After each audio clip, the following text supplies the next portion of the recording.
J'ai ce t-shirt en 2 exemplaires et honnêtement, j'ai aucune idée pourquoi, je les porte jamais. J'aime pas le motif, je trouve un tout petit peu boring.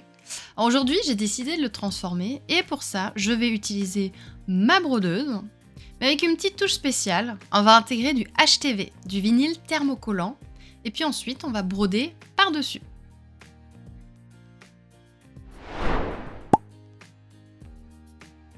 Moi, j'ai commencé par un test sur un morceau de tissu et ça a super bien marché, donc franchement, si vous faites des broderies directement sur les vêtements, je vous conseille vraiment de faire un test avant.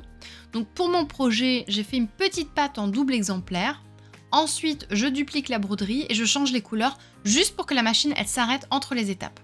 Je commence par une broderie de couverture, donc juste les contours, puis je repasse à une vraie broderie par-dessus.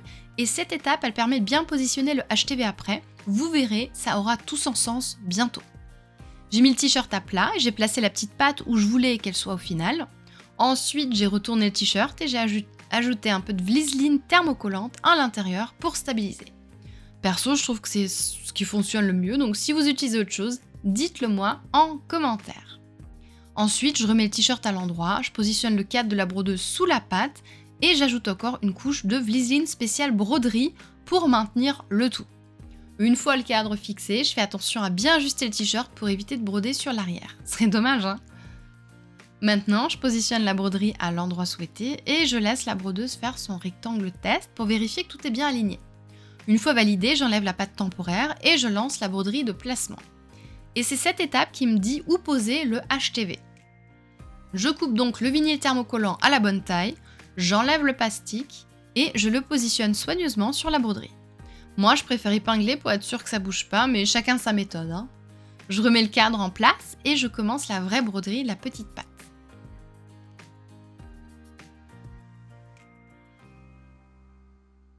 Quand c'est fini, je retire le cadre, j'enlève les épingles et je déchire la Vliseline à l'arrière et autour de la broderie. Le vinyle thermocollant, il s'arrache super facilement aussi et franchement, c'est déjà pas mal.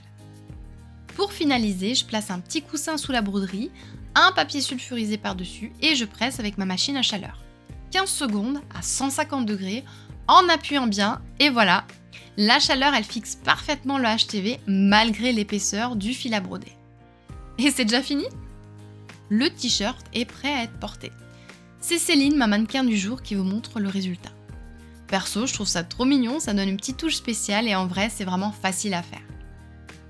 Voilà, c'était mon mini tuto HTV et broderie. Dites-moi en commentaire si vous avez déjà essayé ce genre de technique, si ça a marché, est-ce que vous aimez broder ? Pensez à vous abonner si vous aimez les petits projets DIY rapides et à liker la vidéo pour soutenir ma chaîne. Je vous remercie et je vous dis à très bientôt.